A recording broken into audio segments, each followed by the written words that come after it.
Thank you. Thank you very much. Proud to be here at this wonderful Milken Conference and proud to introduce a great man and a great friend.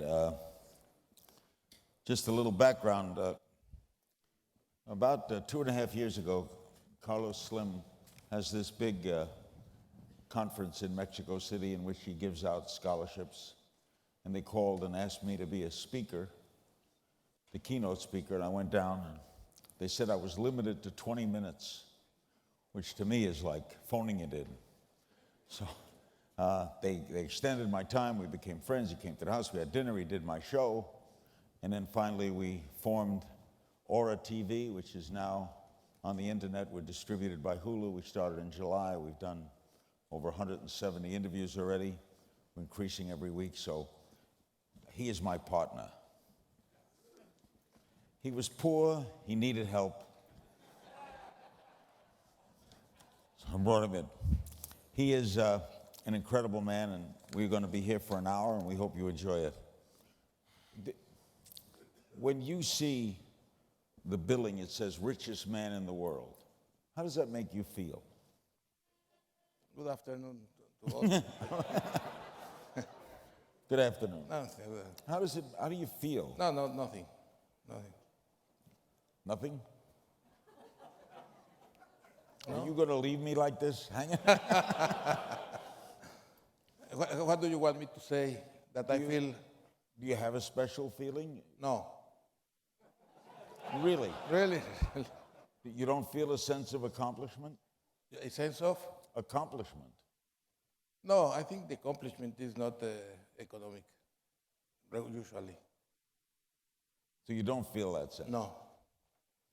So what motivates you? If not to be known as the richest man, to see the front cover of Forbes magazine, that's not what motivates you. What does motivate you? Well, I think that most of us have some vocation. Many have multiple vocations. We are interested in many things, curiosity for everything. And I think the most important issue is love for life. When you love life, you have love for many things. And if you have a vocation for numbers, others have vocation for letters. And when you have vocation for numbers, you have many activities where you are going to develop yourself professionally. And that's why I study engineering. And I like investments, I like business, I like to work in the creation of investments, and economic activity is also very important that comes with the investments. And I think the realization of different projects and being in the economy, being in the market is interesting. And was your goal to make money? No, I think that the one that has like a goal.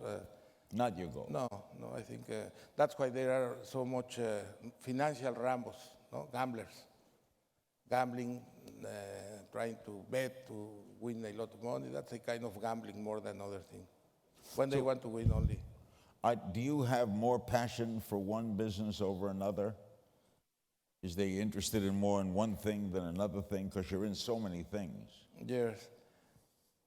Not especially, but what you do or what I do is when there is something, a problem in some area, on some project to be developed, or some important investments to be done, I have a very interest to focus in these issues. No, where is something that should be better, when there is something that is a problem, or when there is something new that you need to create a strategy to execute. What was your first business? My first business, first. I think collecting stamps. Collecting what? Stamps for albums, and changing with other classmates when I was in basic education. Did you make money from this? No, but I make albums. How, when you're into so many things, how do you keep track of everything? I mean, you're in retail, you're Yes. you're in merchandising, you're in the internet, you're in television, you're in mines. How do you keep track of it all? Well, in business and enterprise, there are many profiles. The profile of the executive, that he's in charge of the daily operation, the operation of the company. The investors that only invest in one or many business and just take care about dividends maybe and financial statements every 3 months, I don't know. And the entrepreneur, no? The businessman that is looking for different areas. And my training was since the beginning to get interest in many things and curiosity in many things. And that's what made me to be interested in many economic areas. So you don't have one thing over another. No. All right, you drive your own car. I've been with you.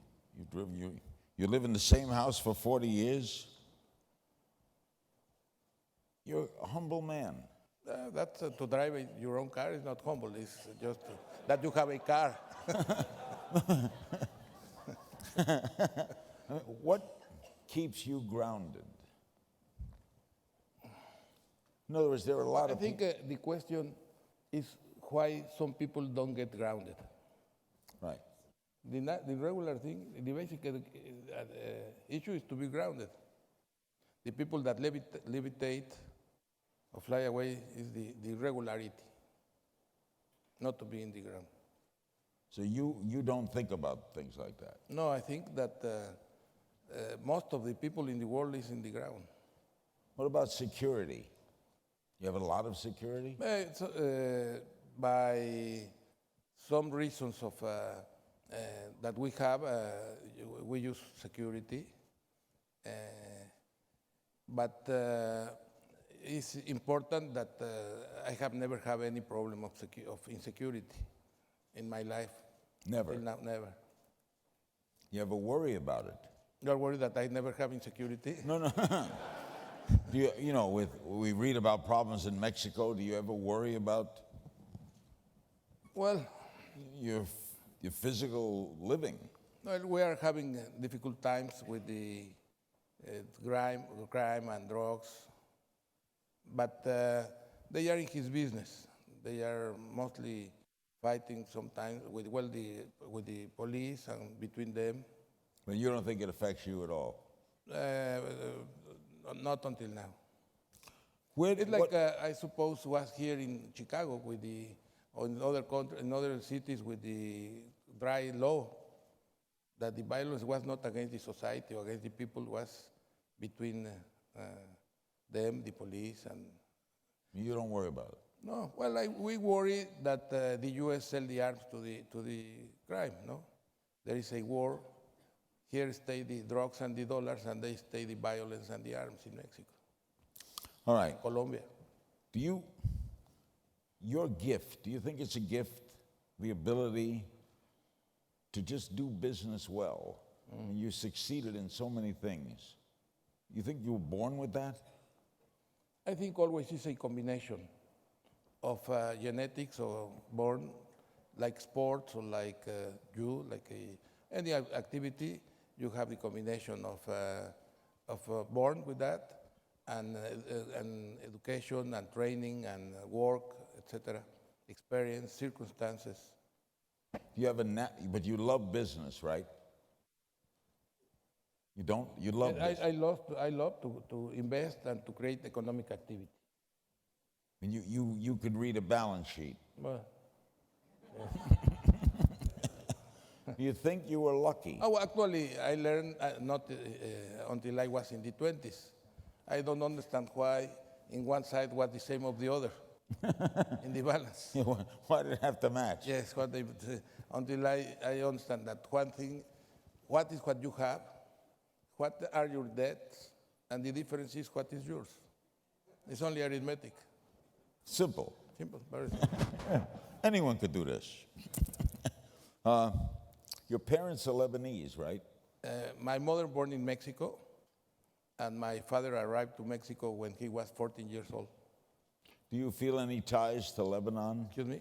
Do you feel any ties to Lebanon? Chais? What's chais? You know, do you feel close to, do you go to Lebanon? Well, these are my roots, and I respect and I have admiration for what they have done historically.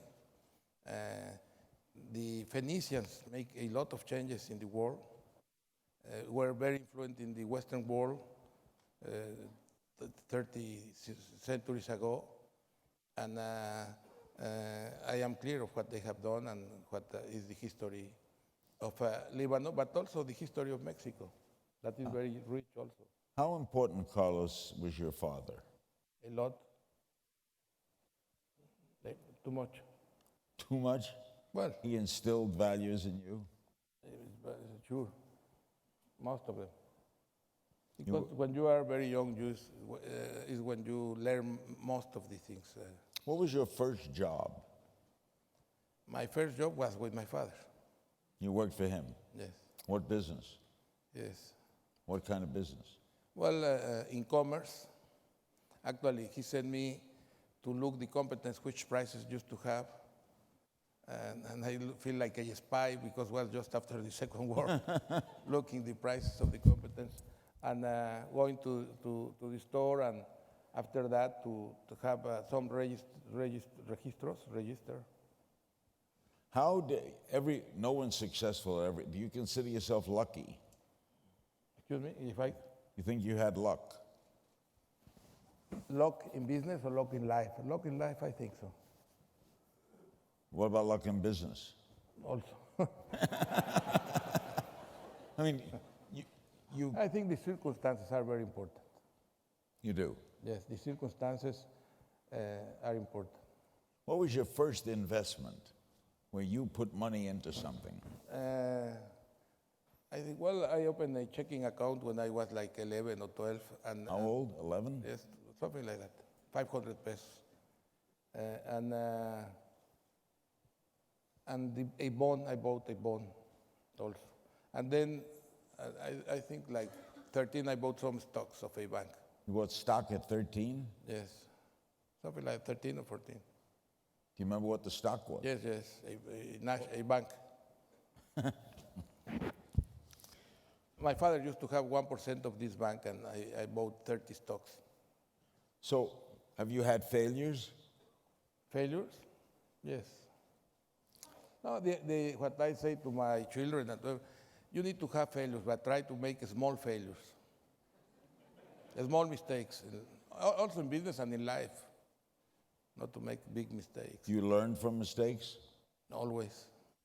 And from the mistakes of the others, you need to learn also. It's more important to learn of other mistakes that make your mistakes to learn. Let's discuss some current things. In an age now where everyone is worried about the newspaper business, and they say it's a fading business, you invested in the New York Times. Why? Well, two reasons. First, newspapers are two things. Are news or contained in paper. Paper is a secondary thing. The important thing is the news and the content. Right. Doesn't matter if it is in paper. The problem is that who is getting down is the paper, not the news, or not the content. And the content and news are going to other means, electronic means. So you have faith in that? Well, the New York Times is in. Well, the New York Times was the leader in electronic news, but also was a financial investment. Is that a healthy paper? Excuse me?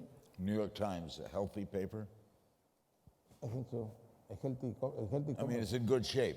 Yes. Well, you put a lot of money in. Wait, so. What? You put a lot of money in. Well, was some bonds, some debt. They pay already the debt.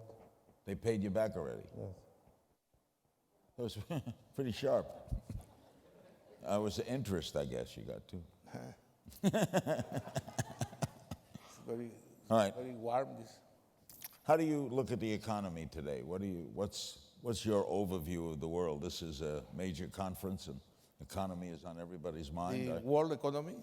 Are you optimistic? I think it's not a matter of optimism or pessimism. It's a matter of reality.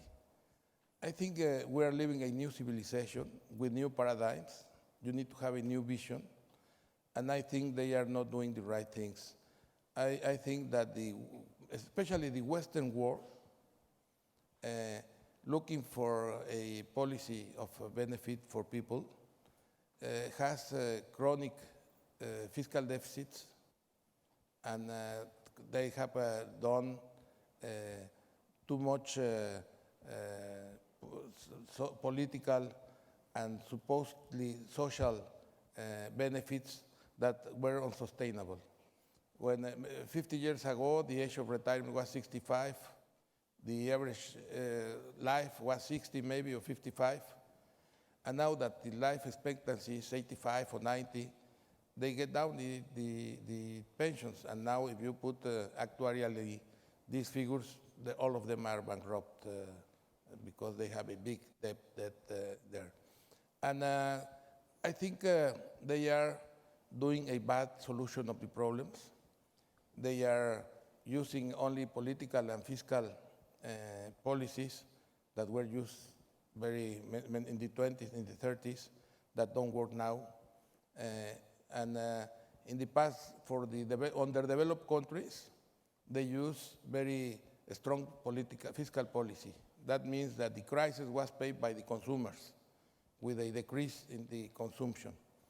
And in the developed countries was paid by the savers, getting down the interest rates. Now they are affecting both, with negative interest and with the restriction in the economic policies, mainly in Europe. I think they are doing many mistakes. And the other thing is that in the old societies, the state were monolithic and were on of everything. They maintain the same rules. I think that what should be done in Europe is to make structural changes that are very clear. I think that should be more easy accepted by the population, that this great social and problem that they have with so high unemployment. When you look that some countries have 50-something% unemployment in the young people without hope, it's crazy. It's the worst news that you can have, that a country has more than 50% of his population. What do you do about that, though? I think you should do many things. First of all, you can't correct the public finance of a family or a country by increasing your income, your revenues, decreasing your expenses. That is what they are doing. But when you increase the revenues and decrease the expenses, you are making a stronger recession and dangerous recession, because you are taking more money from the people and giving less economic activity to the country. I think they should sell the assets. Why these countries should have highways? They can sell it for a lot of money. Why they have airports or water supply? Many assets that should be sold and managed by private. You think government should sell its assets to private industry? That's one point. And the other is that the public investment that they are not doing because they have a big deficit, they should look that the privates can do that investment in public-private partnership or other kind of concession. There are many concessions, let's say, in highways to 20 years. Well, it is private during 20 years. It is built during 20 years. And every day is a asset for the government. In 20 years, it's 100% owned by the government. It's going back to the government, no? I think it's the best formula. And what is not acceptable is to have this high unemployment. That's one point. The other point, I think that people should work and retire older and work less hours since today, as is young. I think the formula in Europe should be maybe to work 3 days, 11 hours, and have 4 days, and retire not at 60 or 65, but at 75. It's our average age, I think, no? Work 3 days a week or 4 days a week? 3 days, 11 hours. and they will open the possibility that other young people or old people work the other 3 days.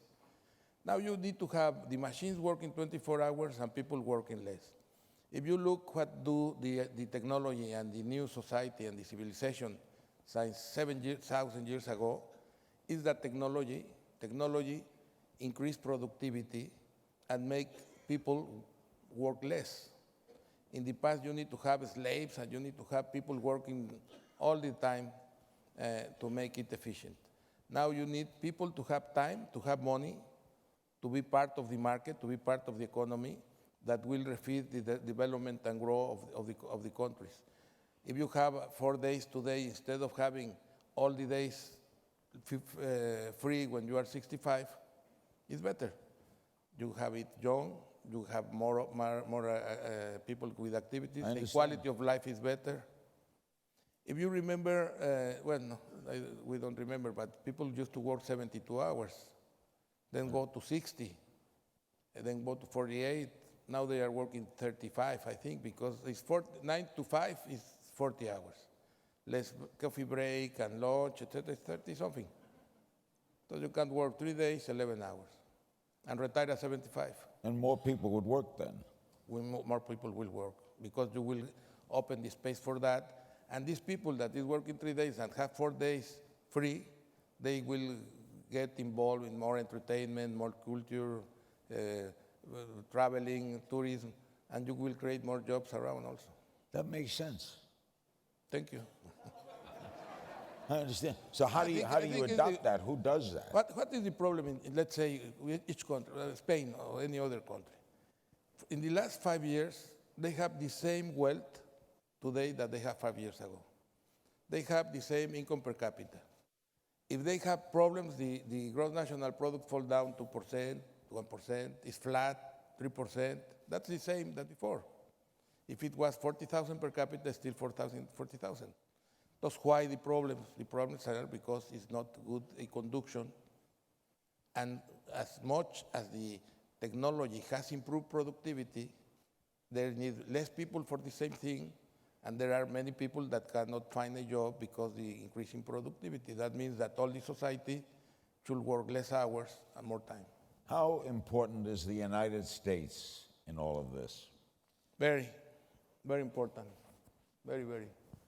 And that's why everyone is supporting what is happening here, that there's a tough fiscal deficit, they grow in the debt, but if you put in the debt of the United States, the pension funds and the cost of health, it goes 5 times, 4 times what is now, no? There are astronomical figures, but nobody wants that U.S. has a recession.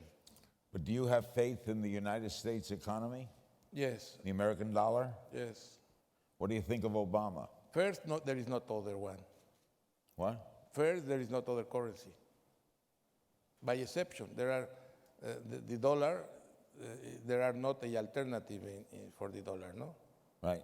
And second, I think there is a lot of potential to correct many of the problems in U.S. also. One of them is the age of retirement, no? You like Obama? He's emphasizing education. I don't get too much involved in what is happening outside.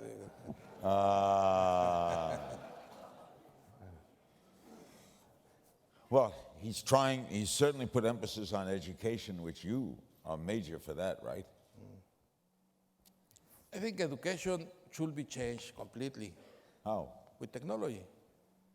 Technology is a great tool for everything, to change education. The way that has been done is not the way to do that. If you think in education, we have the same way of education that is coming from military education 2,000 years ago and religious education. Is the way of education is like domestication sometimes, no? It's not showing the children how to think, how to research. It's memorizing many times instead of rationalization. It's the textbook instead of the context. It's the same studies for children in Manhattan and the same studies for children in the mountain or the agricultural area. That's not the way. And also, with the technology, you can make a big education. And mainly in the world, the education is basically academic. There are not a good education training the people for jobs, training the people to be a good smelter or a good for the restaurants, etc. I think it's very important to develop, and in the network should be done for training the people for the jobs that are available or that will be created in the future. Which works will be new in the future. But sure, information technology. At IT grows, there will be more people in this job. You're a big believer in the internet, right? Yes, and education. And you've invested in it, as I know. Yes. It's tomorrow, right? It's the future. It's yesterday. It's yesterday. Yes. Do you know what's coming tomorrow? Well, I first need to know what happened yesterday. It's clear. There are examples. The Khan Academy is a good example. The Coursera is other example. Khan Academy, there are 40 people, and in his network has passed millions of people learning in short courses of 10 or 15 minutes. And I understand that the number of exercise that has been done through the Khan Academy is more than 1 billion exercises. And they are only 40 people working on that. The platform is growing, and I think that that is a great way to go for a massive education. And what are the numbers and the concepts? First of all, the internet that you are talking now is getting very fast with broadband, that you can have data and video near instantly. That's very important. First, to give connectivity. That's one of the parts of the equation, to give connectivity. And the other part of the equation that is more important maybe, or as important as connectivity, is to give content and applications. And to have the courses or the training to make the people through the network be educated without any cost. It's free education. The Khan Academy is free education for everyone, everywhere, every time. That's the future. That's the past. That's today. That should make you optimistic. Sure. It's going to be a better world. Well, to be pessimistic takes you to mediocrity. We always have mediocrity. Yes. All right. Some controversial area. You do not escape controversy. But I don't matter. Don't matter. Not too much. There's the Lifeline Program. They want to cover this. This is a American government. The Lifeline Program is a $2.2 billion phone subsidy for the poor. It'll subsidize monthly cell phone service, and carriers give away phones. And recipients can earn more than 135% of the federal poverty line, or approximately $23,550 a family. Now, the Arkansas Congressman Tim Griffin said that this proposal is not fair because the biggest beneficiary of this is you, because of your involvement with TracFone. How do you respond to that? Well, that's, I don't know which is his intention, and I don't know how much knowledge he has about that. The fund is $9.6 billion, it's not 2 point something. It's a fund that was created by President Reagan, many years ago, and the concept is to give connectivity and connect in the telecommunications to the people with low income and in marginality. Well, I think the important issue is what for is the project, not who is doing that. If it were AT&T or Verizon, was good or no was good? Who is the partner or what is the issue? There is some tendency and partiality, but let's analysis what is done. The money is not taxpayer. The money is coming from a fund that is paying by the people that use telecommunications monthly. And what should be evaluate is which is the use of this money. This money is not going for a company; it's going for the users, the consumers. But your company benefits. Well, as any company can benefit because they are a bigger market. That make increase the market. But at the end of the day, what it is, the money is for the consumers that are in rural areas and with low-income consumers. It's not for, it's one consumer, it's called cross subsidies. The people that has high income make some kind of apportation to be used for people without use. The question can be, should U.S. take all these kind of funds out and leave without connectivity a big part of the population? That's the question. Is there any place in the world that you would say this is a good country to invest in? Is there an emerging country that you see to put dollars into?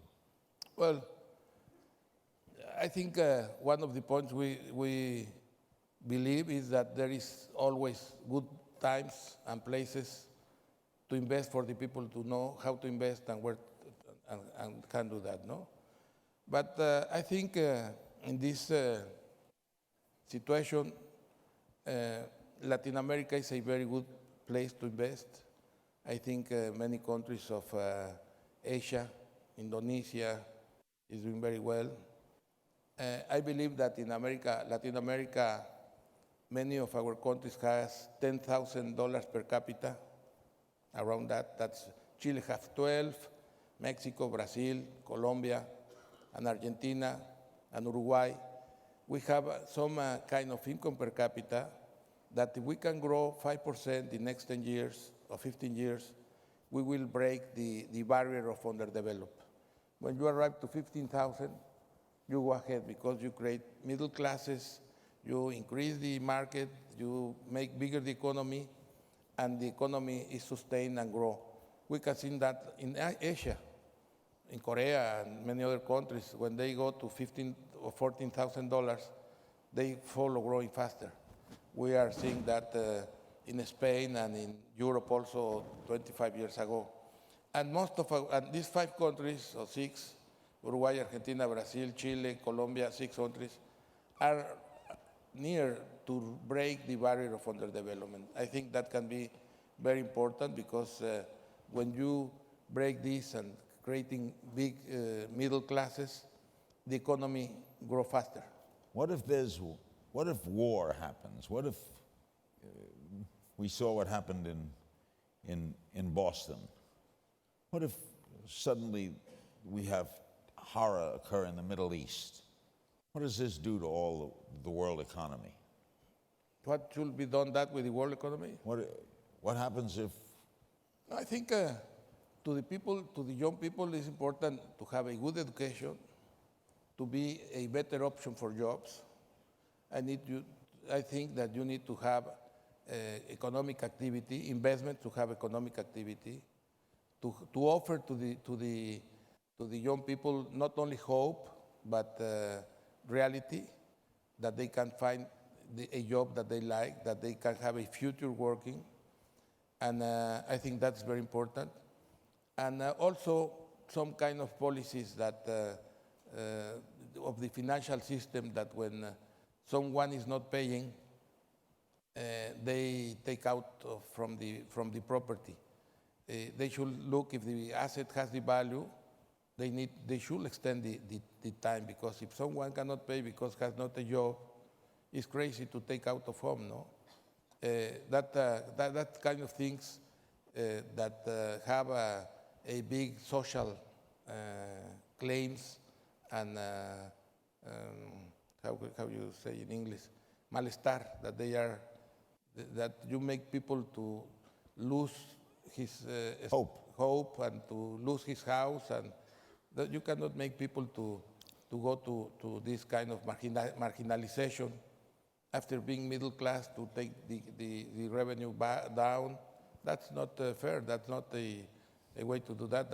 And that's a big social and political issue. An educated public to our children, not going to bomb things. educate people, and also give them the opportunity to, Yeah. to live. All right, now you, philanthropy. And, but we can go back to the issue of the fund of Want to add something? yes. There is, we had worked with the FCC, they invite us. There used to be a few months ago, it was 8 months ago, something, that we begin to talk about that. There's a project, Connect to Compete, that is doing by the US government through the FCC, also without tax money, to make, to connect most of the people. There are like 100 million people, 1/3, 30% of the population that has not connectivity, and they don't have a computer, they don't have the connection. And you need to make programs to connect them. And doesn't matter if the refurbished computers, that is $150, are done by some company, and that he will make money or not make money, or that the cable companies connect these people, and that they are supported with some program that charge $9, $9.90 for mega. I think this is very important to do.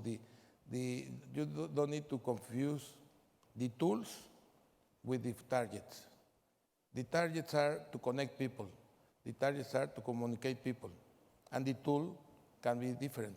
But if one people doesn't have a job or has a low income, the only way is subsidizing. That makes sense. Philanthropy. How do you decide where to give your money? In general, we don't give the money. What we try to do is to solve problems. Which are our targets? Which are our projects? And in these projects, we put the money that is necessary to achieve the So where, like in health? It can be in health, in education. When we began many years ago, the foundation is from '86. It's 26 years, 27 years. And we have done different programs. And the concept with the development was begin with the nutrition of the mother pregnant. You need to begin in some place, no? The nutrition of the mother pregnant make that the children born with 15% more weight or something like that. That's very important, the nutrition of the mother pregnant. Then the attention with the child born to look for his health and get down child and mother maternity and maternal maternity, mortality, excuse me.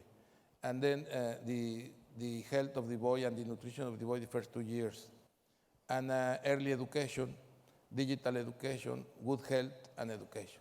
And we finished with education, digital education. We are talking about the connectivity and the need to subsidize this kind of people that have no taxes. There is not a good price for an unemployed or for a poor people, which can be the price of the tablets or computers to be connected if they don't have employment and they don't have an income, and which is also the cost that you can charge for the community. Thus, we developed the concept of digital libraries and digital classrooms. These public libraries, we put computers free, navigation free, and we lend them computers or laptops instead of books. Why was the libraries? Which is the origin of public libraries? To have an environment to read or study, and to have the books that you don't have. It's the same here. We have an environment for navigation, a training for the people, education for the people, and also to lend them computers. And like you cannot give computer to everyone because it should be too much money, we developed the concept of, that is very elemental, of copybook, digital copybook. What we are doing is give USBs, that is the copybook, the digital copybook, the regular USBs, nothing new. And this USB, you go to a public digital library, you connect, you charge whatever you like, and you have your USB with you. And when you have a computer lens or a tablet, you can navigate with that. So you give the computers? Yes, but not for the people, for the classrooms and for the libraries. What about health? Aren't you involved in polio? Yes. The world of polio?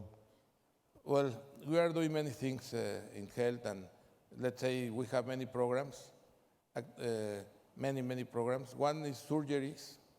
We make a association with the public health of the Mexico and the doctors, national surgery, and we go to the towns to make surgeries, eyes and orthopedic and reconstruction of leporine. Yes. Cleft palate. As we begin making 2,000, now last year we made 170,000 surgeries. That's very important because you change life of people. Also in the schools, the children that cannot see, you gave them glasses to learn, no? Ver to aprender. And bicycles in rural areas are very important. Instead of taking 2 hours to go to the school, they make 20 minutes. And in health, we are now studying many things in telemedicine. We are doing a big research with the Broad Institute about diabetes that is a epidemic already. Eli Broad. Diabetes with the Broad Institute with Eric Lander to find that, and kidney and cancer. And now we are doing that with polio with Gates, and we are doing also with him an initiative for Mesoamerica to eradicate some and to fight some things there. Tell me, there's one other thing I want to cover because it's been in the news a lot, and that's with you and Mexico and the government. Are you a monopoly? I am what? Are you a monopoly? What is monopoly? One. Monopoly means one. One. Mono is one. One controls. Mon. Sure not. You're not. Mon is one. Mono. Mono. Yes. One. But we are competing in Mexico now with in mobile with Telefónica de España. We are competing in most countries of Latin America with them. We compete with the TV companies. We compete with Nextel. In the past, our competitors were Telefónica, the biggest of Iberoamerica in those times, and Vodafone and Verizon. So that's competence. In telephony, in long distance, in 97, we compete with AT&T and with MCI WorldCom, the biggest of the world and the second biggest of the world. That's competition.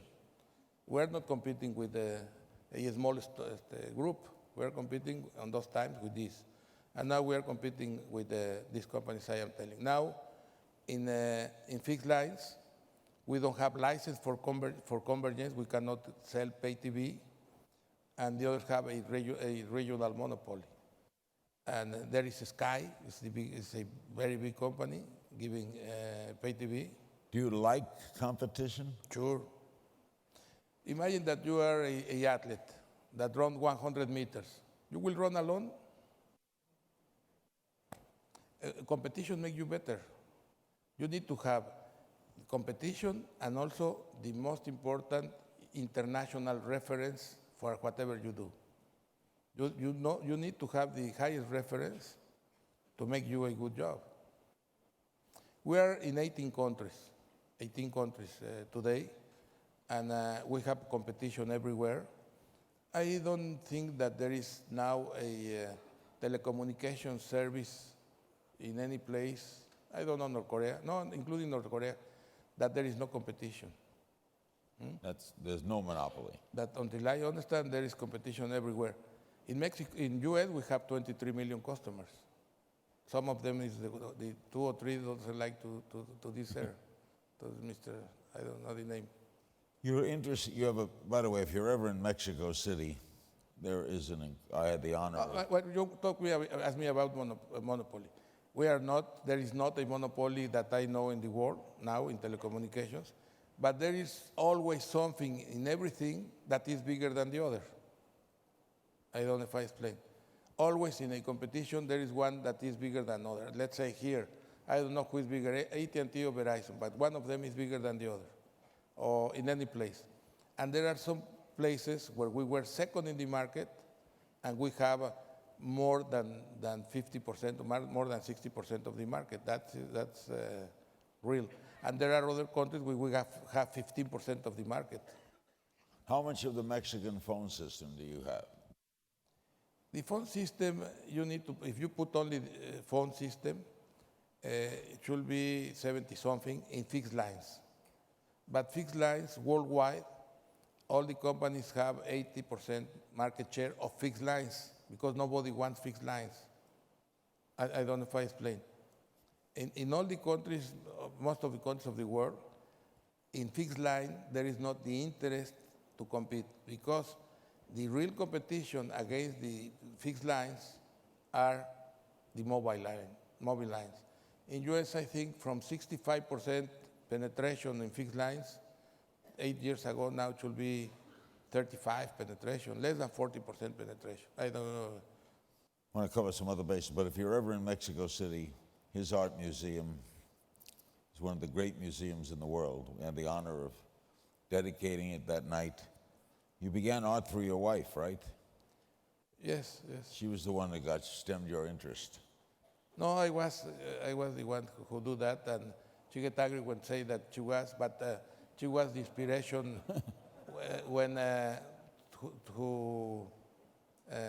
will say that since we get married, she was very sensible to art and was contagious. You have one of the world's great art collections. Are you always buying art? Regularly. You always you look for new artists? No. Do you No, well, we are not in contemporary art. We are in classics? all classics. Entonces, there is difficult to find a classic that has not passed away. I'm fascinated when you have this kind of wealth. Do you know how much you're worth every day? No. And what I know is that I will not take with me when I pass away. No, nothing will go with you. But so you don't follow every day how much you gain and how much you lose, because you go up and down every day, don't you? You check your rating every hour?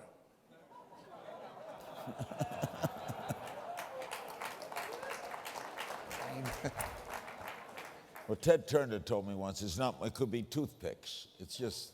Oh, what you take care in business is about how is going the company, how is doing the operation, how is working the team you have there, how is your market share doing, what is happening in the company and in the market, and the training and the attitude of people, because what makes it happen is the human capital, to have the best team doing the right things.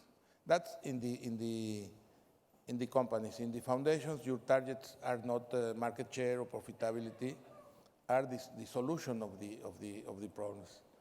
And I think that a businessman, talking about the solution of social problems or public problems, or that, has a bigger vision of the things, is training to manage people resources and financial resources and material resources, and to have challenge constantly.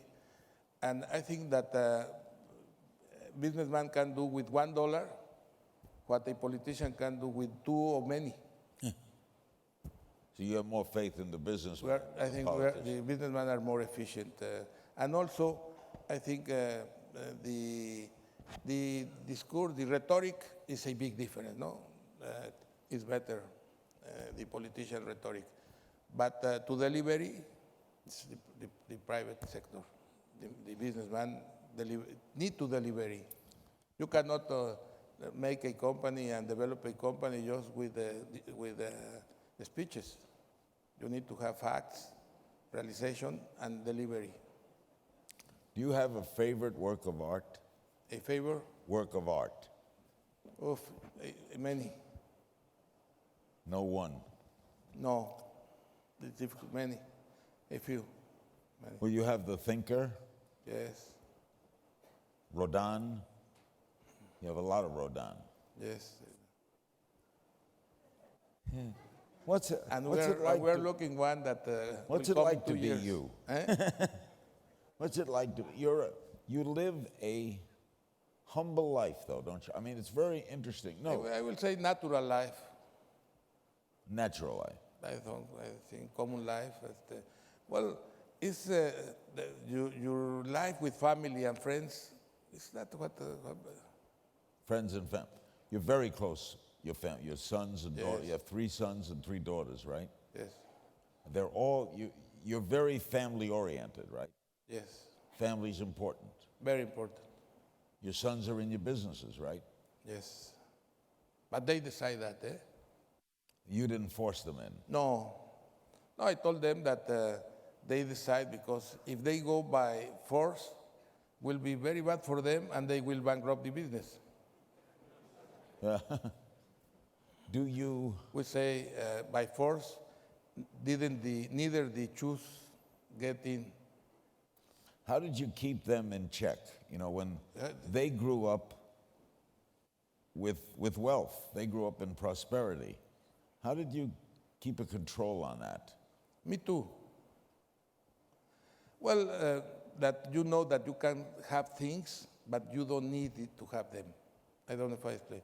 You know that you can have a car, but you don't need to have a car. That is not a aspiration to have things and things and things. Like a boy that wants one toy and another toy and another toy. You don't collect toys. Some kind of toys, yes. All right. Is Toys, there no. any? What is your number one hobby? No, I don't have a by numeration. You have many, and depending where are you, the circumstances, your humor, Baseball's a hobby. or baseball. That we share. You love baseball. Yes. But you told me you would not buy a baseball team. Why? For fun. No, for fun. I look the baseball and I follow the baseball, but for business, I get crazy with business, negotiating with the players and looking if they are doing well or bad or where. I don't know. I know the Guggenheim people are here. They're part of the support of Milken. They bought the Dodgers for $2.1 billion. Congratulations.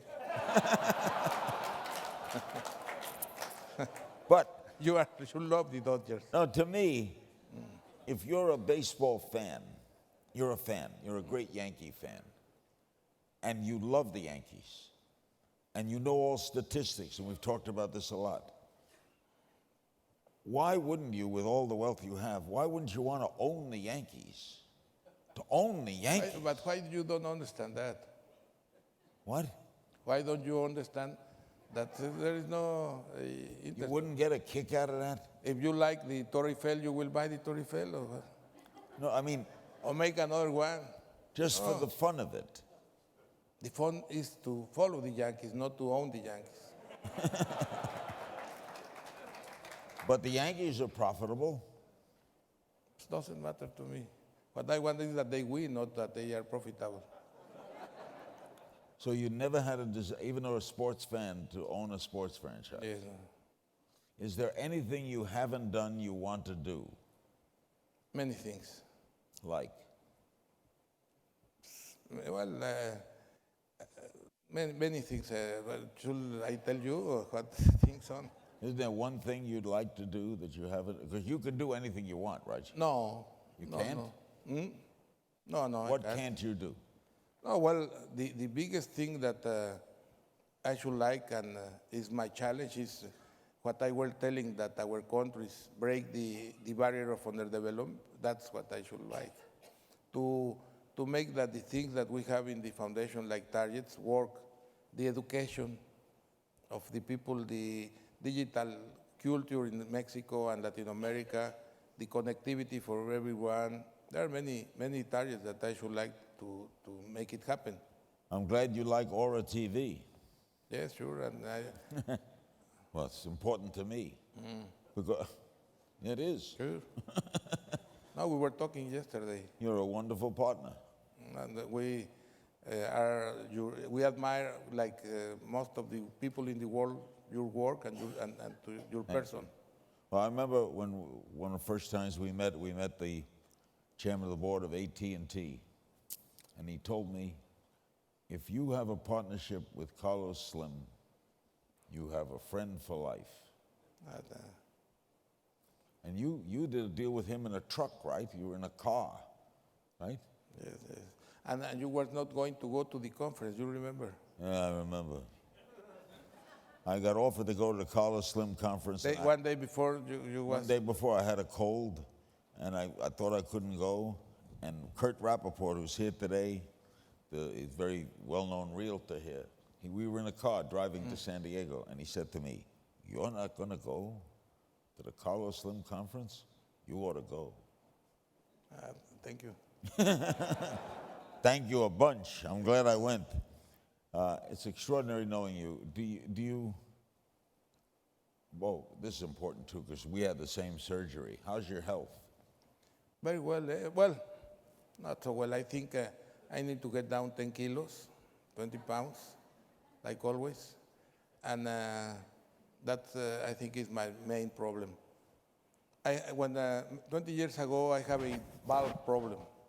And they put me a valve 20 years ago. And then 5 years later, they changed the valve and they make me a aortic... Aortic valve? They gave you a new valve? Yes, that's what. And they have a hemorrhage. That's why I was very sick 15 years ago. But they don't think that I was going to live 1 year or 5, but I am 15 years here. You nearly died, right? Excuse me? You nearly died. Yes, because I have a big hemorrhage. But now you're in good They health. put me 120 bags of blood. Would you say, this is maybe trite, that you're a happy man? Well, I think happy is not a way to be, but a way to go. No? You want to be happy? No. It's a way of living. It's a way of being and living, and I cannot explain very well. It's not a point. It's not that you arrive to one point and that you are happy. No, it's a way to do things, to live, to feel that make you happy. It's a goal. No, it's not a goal. It's a way. It's a direction. It's how you say? It's a way to live. The way that you live, if you live with loving life, loving people, with having challenges in life, doing things, making things for others, and I think that's what is very feed you, your spirit and your heart. I'd like to close with thank you to Carlos and to Michael Milken, and to suggest to Michael that at the next conference next year, he invite Yogi Berra to speak. Yogi Berra is a great Yankee. I know you went to his museum. No, you didn't go? No, but I should go. Yogi's 89 years old now, and he's in the Hall of Fame. He's a wonderful little man, and he would come to this conference, and Yogi would speak for a half hour, and you'd look, and you'd wonder, what the hell is he talking about? And you'd say to Michael, why did you bring him here? It makes no sense. But then you would go home, and maybe a week later, maybe a month later, you'd jump up and say, yes, he said that. And you'd laugh and jump up and down, because it always kicks in late. What Yogi says, he speaks in aphorism, and everything is the total truth. Everything is 100% truthful. But it always kicks in late. You know, he said it's deja vu all over again. You got to think about that, right? But Yogi also said, nobody goes to that restaurant anymore. It's too crowded. You got to think about that. I was at a dinner with Yogi once. I was the MC of a big sports dinner in New York, and Joe Garagiola, his former friend growing up in St. Louis, was sitting here, and Yogi was sitting here. And Joe Garagiola said to Yogi, what time is it? And Yogi said, do you mean now?